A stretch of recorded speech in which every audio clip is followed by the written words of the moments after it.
Good morning and bright suns to all of you. I'm James Razile. Thank you for joining me on this Thursday morning. Thank you for spending all your mornings with us. We're doing this morning show now because people are isolated to their homes as this COVID-19 kind of comes in and takes over the entire world. So we want to do our part. We want to help out and supply some kind of entertainment for everybody while they're isolated inside. So whether you're listening to this in the morning, afternoon, or night, that's fine. Doesn't matter. But in the mornings, there is a live chat at 9 a.m. Eastern time right here on Rebel Scum podcast. Every show is a little bit different, but what it is it's we talk. Sometimes there's a conversation, an interview style. Magazine style show, kind of like our nighttime scavenger Scum, but this is going to be a lot of fun.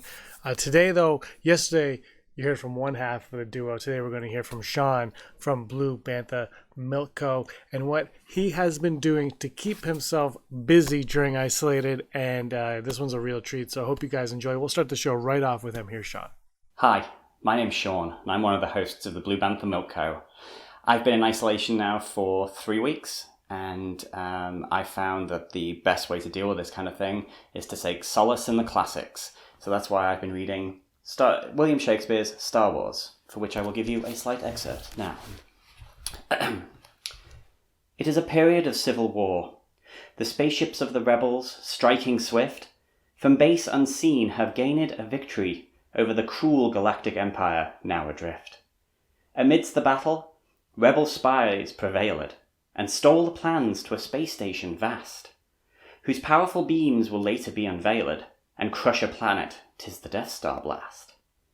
Pursued by agents sinister and cold, now Princess Leia to her home doth flee, delivering plans and a new hope they hold, of bringing freedom to the galaxy. In time so long ago begins our play, in star-crossed galaxy, far, far away. Yeah, so as you can see, I'm doing A-okay. The classics indeed. That is exactly what that is. I have to, before I get to our next little bit, which some of you might have seen already, I wanted to talk about a short film that it is, I think, $2.99 Canadian on the iTunes store. So it's probably like 50 cents in the USA, and England it's free. It is a great short film. It's a parody of this movie that came out in the 90s called Shakespeare in Love. And that story was the story of Shakespeare and kind of how he came up with the ideas for these plays. And this one is George Lucas in Love. And if you haven't seen George Lucas in Love, you are missing out. I'm thinking about doing a watch along with our Patreon later on. I can't remember how long it is. It's like 15 minutes, maybe. It's a short film. The director went on to do one of the American Pie spin-off straight to DVD movies, but this is fantastic. It's about George Lucas in college, and he's trying to write his next big masterpiece. And it starts off with his roommate, and his roommate's basically Obi-Wan Kenobi, and he's getting high, and he's talking about this force that binds them all. And then the bully down the hall has asthma problems, and that's the Darth Vader. And you kind of see how he kind of gets these ideas. So if you have the opportunity to check out the great short film George Lucas in Love, I highly recommend it. For any Star Wars fan, this is a must watch. I bought it on iTunes because I thought about it. I think it was last year around this time. I was thinking about it greatly, and it's just fantastic. And like I said, I think I might like to do a watch through with Patreon one day next week. It should be a lot of fun. It's really funny, and the end, it ends with the twist of all twists. It has a plot twist at the end that will have you howling, first of all because you know Star Wars, and secondly because it is a great twist. Speaking of twists, let's twist things around and go to the Clone Wars. The Clone Wars, while you're trapped, isolated inside, Season 7 is out. The final season is being released weekly on Disney+. There are 6 previous seasons that are available on the streaming site. Many of you have probably watched it, but there is one chronological order that is kind of hard to find and a little bit different. So before the series came out on Disney+, we released this to Patreon and also on the RSPN Detours page, but I felt like, let's open it up to people here, because I know you're at home now. Oh, how do I watch Clone Wars in the right order? If you're thinking about it, not the right order, the chronological order. There's no right or wrong way to watch anything, but the chronological order. it's kind of hard to come by. Andrew Fantasia found it in a book. You can find it online, but he decided to do this little video for you on the chronological order, how to find it, and then at the end, he gives it to you. So here's Andrew Fantasia with the chronological order of the Clone Wars. Question for you, scumbags. Are you a canon junkie like me, Andrew? If so, have I got a video for you. First of all, as always, don't forget to hit that like button, smash that subscribe button, and make sweet, sweet love to that Patreon button. Is there I don't even know if there's a Patreon button, to be honest. I might just be talking out of my butt here. I've never even been on the Patreon website. That's not good. But anyway, I'm here today to talk to you about a little thing called the Clone Wars animated series, particularly what order to watch it all in. Because that's the thing about Clone Wars, is it's kind of presented outside of chronological order. It hops around a lot. If you want to watch it in the right way, you gotta do a little bit of homework. Yes, you could just sit down, start with episode 1 and go all the way to the final episode, and that's fine. You're just going to be seeing things a bit scattered and out of order, and it might confuse you, or you might not even notice it at all. Either way, you can do it, and you'll be just peachy. But if you're really into canon and you really want to experience things as they happen in the Star Wars universe, there is a way to do so. And that's what I'm here to tell you about. So let's get started. First of all, these, not canon. As cool as they were, not part of Star Wars canon. These were erased from the world. I don't know why, because they were really fun. And they also tell the story of how C-3PO got painted gold and how Anakin got his scar. And they introduce Asajj Ventress. So really, the stories in them are kind of technically still canon, because they haven't tried to explain it in real canon yet. But they're still cool. But these are not part of the order. I don't want to confuse you. So take these, throw them away. I'm not actually going to throw them, because these are hard to find. No, all you need to worry about is this. Here's all the stuff that is canon. 6 glorious seasons and 1 kind of glorious, but not really, movie. But once again, this order, even though it seems nice and chronological, starting with a big fat 1 and ending with a big fat 6, don't follow that order either, for the most part. If you are attempting to watch this show from the very beginning, most of you are probably going to be doing that on Disney Plus, because all the episodes are there. But Disney Plus has the episodes arranged in the same order as those DVDs I just showed you. So don't follow their order either. They're not going chronologically. You can find lists online in different places of how to watch the Clone Wars in the right chronological order. I'll be giving you that list in this video, but you might already own it without realizing. If anybody out there picked up this book a couple years back, the Star Wars Super Graphics by Tim Leong, there is, in fact, a list of what order to watch the Clone Wars in. Totally unexpected. You don't expect it to pop up. It's right near the back of the book. Let me dig it out. Where are you? There we go. Here we go. This book has the Clone Wars episodes in order. Not in release order, but in the order in which you watch them. As you can see here, I don't know if I can hold this up a little closer, but the first episode you have to watch, Cat and Mouse, is not episode 1 of season 1. It's actually part of season 2. I'm doing a really bad job of pointing at these, but you can see the way this chart works. Yes, most of them go in normal order, but some of them are scattered, like here and there and towards the bottom. It's tricky, so don't confuse yourself. Get yourself a nice list and follow that list. And I am going to be giving you that very list right now. Initially, my plan was just to write the season number and episode number, but some of that gets switched around, particularly in season 5. On the DVD and on Disney Plus, I think there's some episodes of season 5 that get switched around. So something that used to be season 5 episode 1 is now season 5 episode 8 or something like that. Long story short, it would have gotten confusing as well. So I'm scratching that. I'm going all out here. I'm just going to give you the list with all the episode titles because I love you that much. Feel free to take screenshots of this list and enjoy the sultry sound of my singing voice while you watch it all scroll by. Thanks for watching, scumbags. I'm Andrew Fantasia. May the force of others be with you. Clone Wars. Nothing but Clone Wars. They're made out of order, but we're fixing that. Clone Wars. Now you can watch Clone Wars. Ahsoka's in Clone Wars, and she's pretty cool.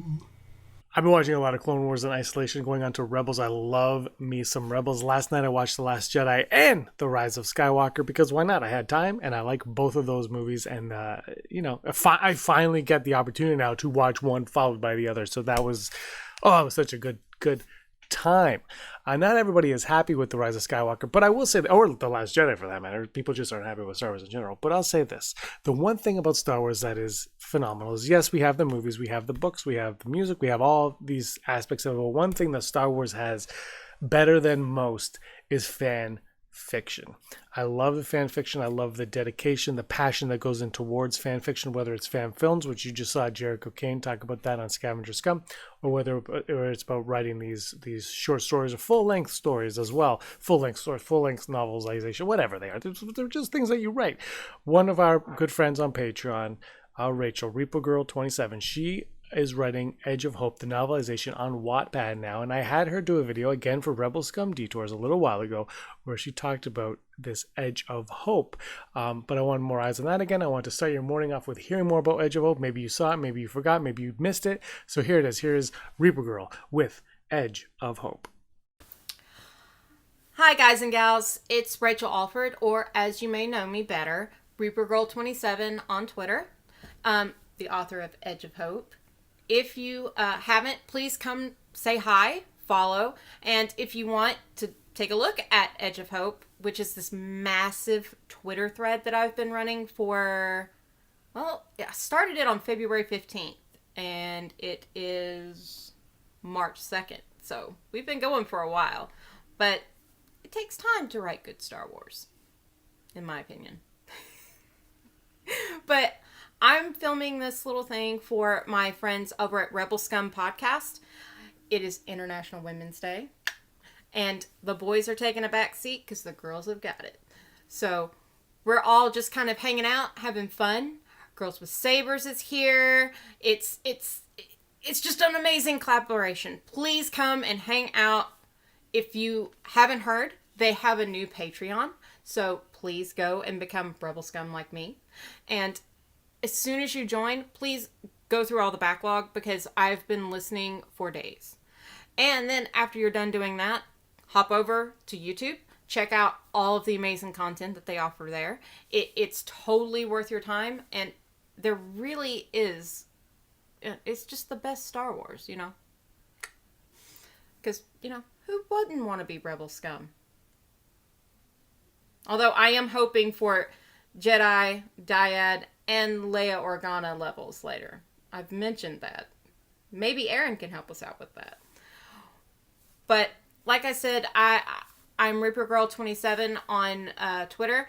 I've been writing a completely new, I want to reiterate that, completely new storyline for The Rise of Skywalker, which I have completely renamed Edge of Hope, kind of harkening back to New Hope, which was the very first film that I saw when I was 9 years old. Unfortunately, like most people, I didn't get to go see it in a theater. I've actually got to see very few of the Star Wars films in theaters. Just life, man. Gotta work, gotta run, just run here, there, and everywhere. I can't hardly... It's just a thing, man. It's life. Believe me, there are moments that I've sat and wept for not being able to go to the theater for a midnight release.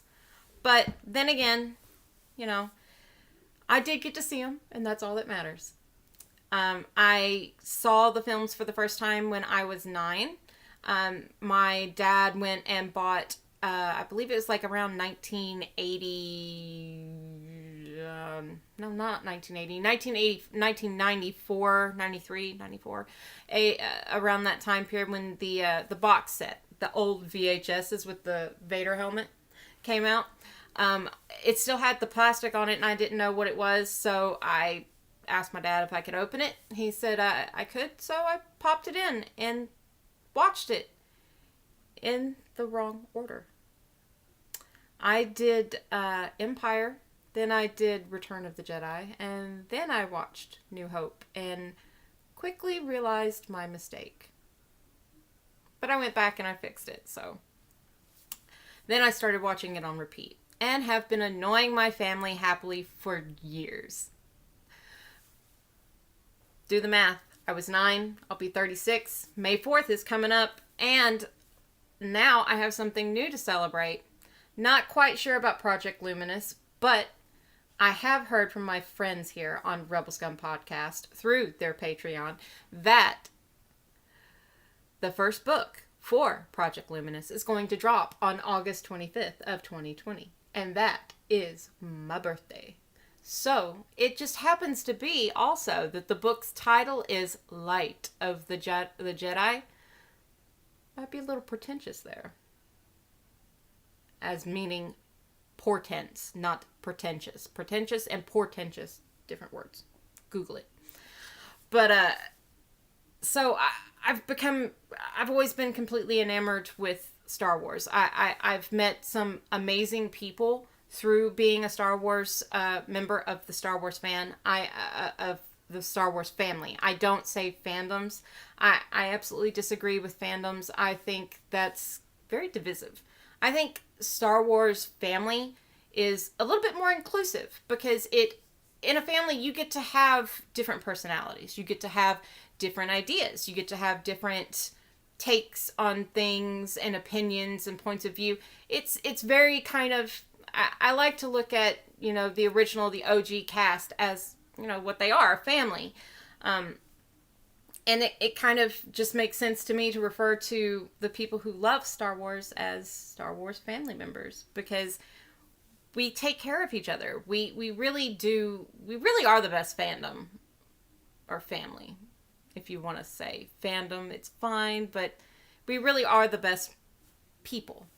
We lift each other up whenever we need it. We're always there to help each other, to share support. We look at art. We write fan fiction. We take things and we run with them, and we share our love and our enthusiasm. And that's one of the things that I love the most about being a Star Wars fan. One of the most amazing people that I ever met through being a Star Wars fan, besides Aaron Quinton and Janet, I would Misconduct. If you haven't, go follow them. Just go check out their interviews, their podcasts, and follow them. And Katie Wren. Katie has worked her butt off on that new blog, and she deserves a lot of love from the Star Wars family. But I always do morning and nighttime shout outs, so I hope you guys are enjoying those. I do try to vary it up and make it entertaining. But one of the major, a lot of people don't know the film Fanboys, and I think that is it's a crying shame because it's a really good piece of cinema. I mean, it's amazing. It really kind of showed what Star Wars fans are to each other and how we kind of tend to geekily interact with one another. It showed that, through Kristen Bell's character, International Women's Day, it showed through Zoe's character that you can have both. You can be an Uber fan and quote the films and know the books and the comics and the backstories and, just be able to bring up any bit of Star Wars knowledge and still be an amazing, beautiful, bright, funny, energetic, desirable woman. It doesn't have to be one or the other. So that's one of the things that I love the most about Fanboys, but also you gotta love the boys and the van. Hutch's van, epic. We're waiting on the sequel, Kyle Newman. Make it happen. You know you could do it. Come on. I'm looking at you too, Adam Goldberg.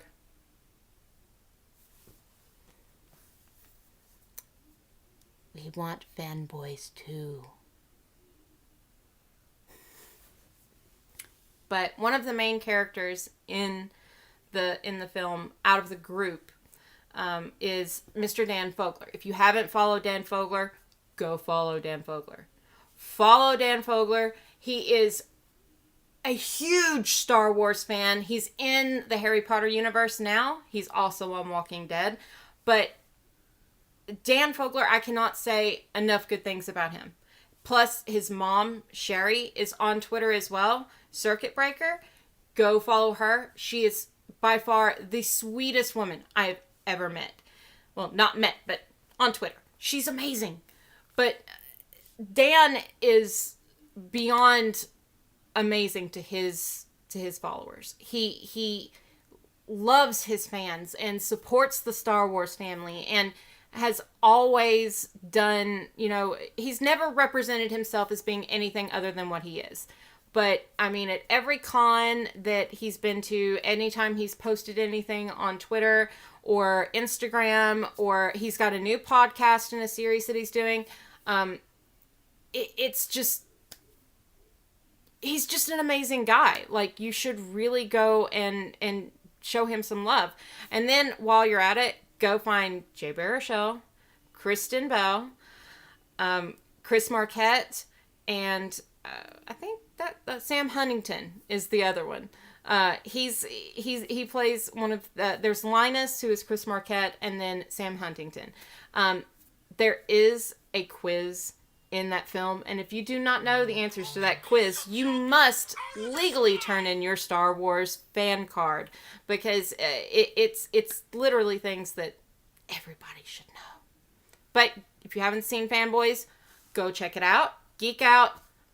Hit the like button. Let the guys in the cast know, that you love it. Show some support, because we really want that sequel soon. Please.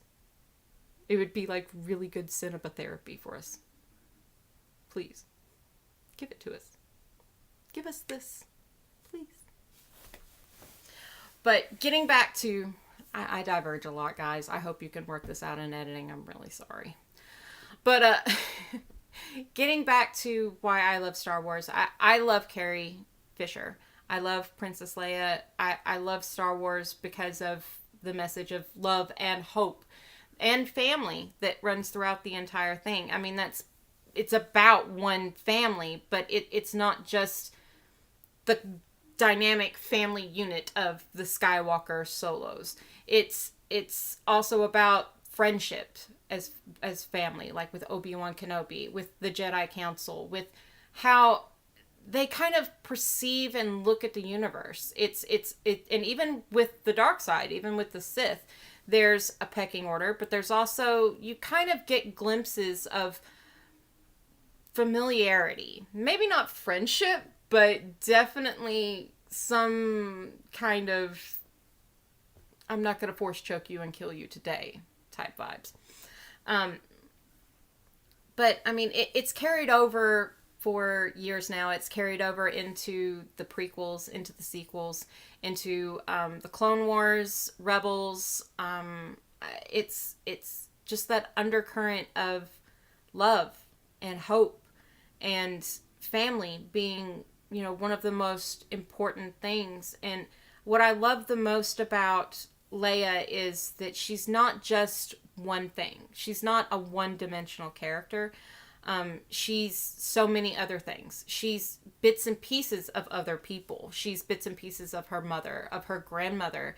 A lot of people, I think, don't realize how much Shmi Skywalker is actually in Leia at certain moments. You see the way she looks at Luke, or she looks at Poe, or she looks at Finn and Rey, and you kind of get glimpses of that character coming out in her through those interactions, where she becomes kind of not just like a mentor or a guiding hand or a leader, but more of a mother. I mean, more evident than anything in The Last Jedi, whenever Poe comes back from pretty much destroying one ship with all of our bombers. One ship, Poe. One. I don't think happy beeps are going to save that. But I digress. No hate, for Oscar Isaac. I love Poe Dameron. I think he's an amazing character. I think they could have done a little bit more with Poe instead of just kind of tossing out, oh well, he's this, or oh he's that, or on this film he's this. I think instead of kind of making him a bit of a braggart with, I'm the best star pilot in the fleet, and then kind of showing him supporting his other teammates in The Last Jedi. I think the Force Awakens and The Last Jedi kind of splice Poe a bit, where in one thing he's this braggarty guy, like, yeah, I'm the best star pilot in the Resistance, and I can fly anything. And then we go to The Last Jedi, where he gets a little bit more well-rounded, and you see him interact more with Leia, and the slap moment, I that was quintessential mom and like nephew. I'm not gonna call him a son. That's Ben Solo. But that smack, I was just like, she's putting him back in line. And then with she woke up out of her force coma and then shot him with the stun. That was pretty amazing. That was just Leia being like, I'm 100% done. 100% done.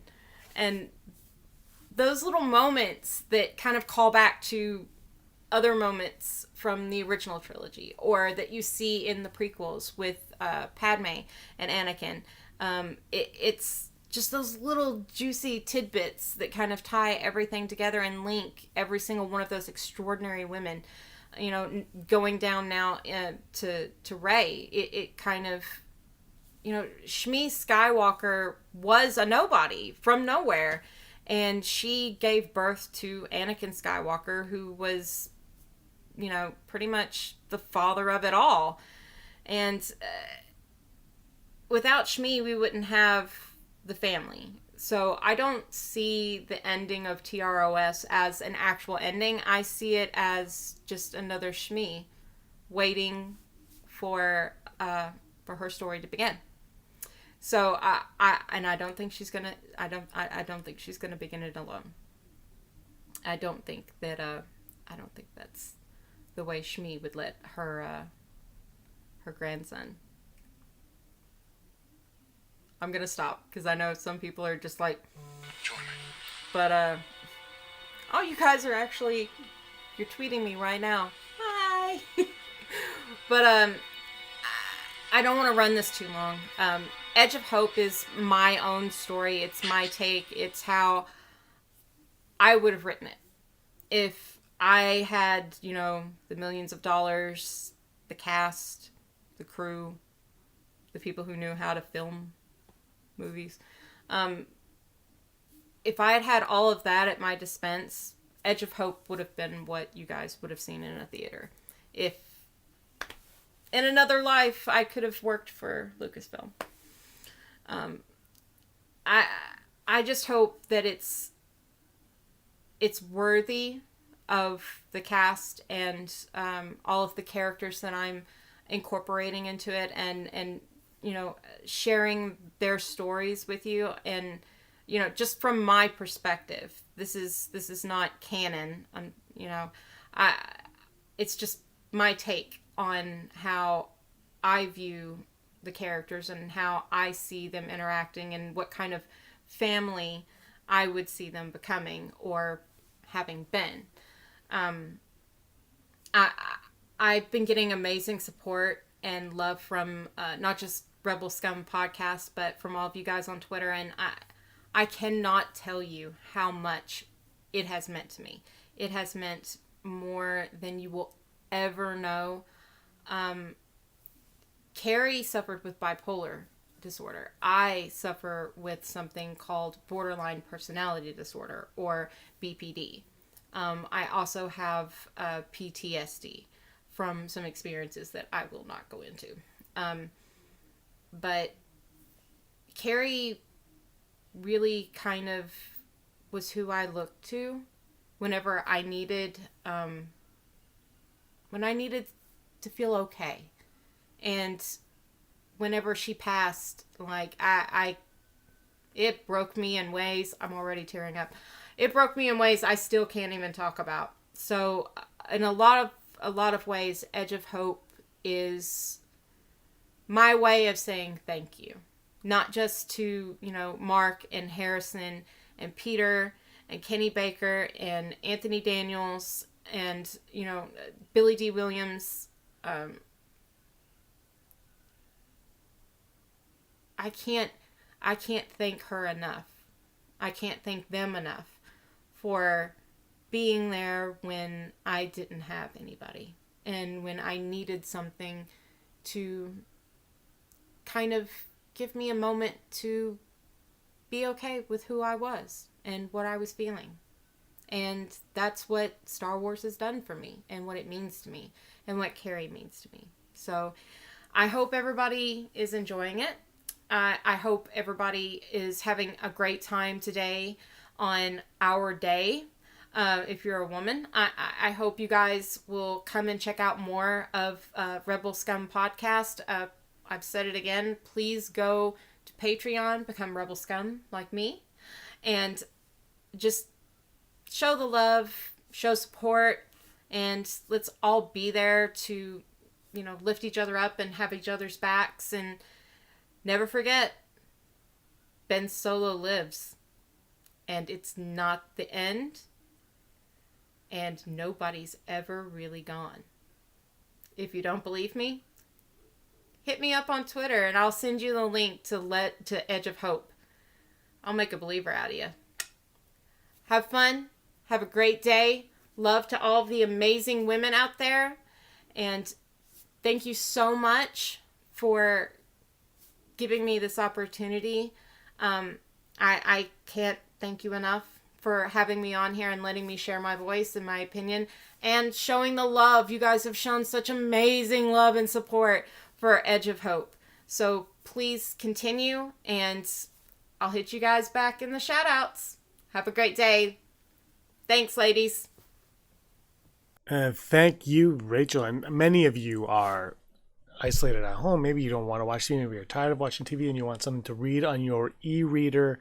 There's a plethora of great Star Wars books out there to read. I recommended Shadows of the Empire earlier this week. Today I'm going to recommend one that I don't even have to say what it's about, but it's Lost Stars. If you have not read Lost Stars, do yourself a favor, pick it up and give it a read. It came out the exact same day as the very first Aftermath novel. They hit shelves on the same day for the very first Force Friday. The cover for Lost Stars was absolutely phenomenal. Absolutely loved it. And I ended up picking it up, and it is well worth the read. It is a young adult novel, but do not let that deter you. It's a fantastic read. I saw Rural Farm Boy in the chat of one of our shows yesterday talk about how the audiobook is a great listen as well. Lost Stars, Claudia Gray. Check it out. Let me know what you think about it. rebelscumbags@gmail.com. If you guys want to hear anything else talked about on Bright Suns, if you have any guests you'd like to see appear on Bright Suns, you let us know at rebelscumbags@gmail.com. We'll see you at 12 o'clock for the live chat. And until next time, may the force of others be with you. Hey scumbags, thanks for watching. Don't forget to give us a thumbs up on our video. As always, please subscribe to our YouTube channel, Rebel Scum Podcast, for all the latest videos.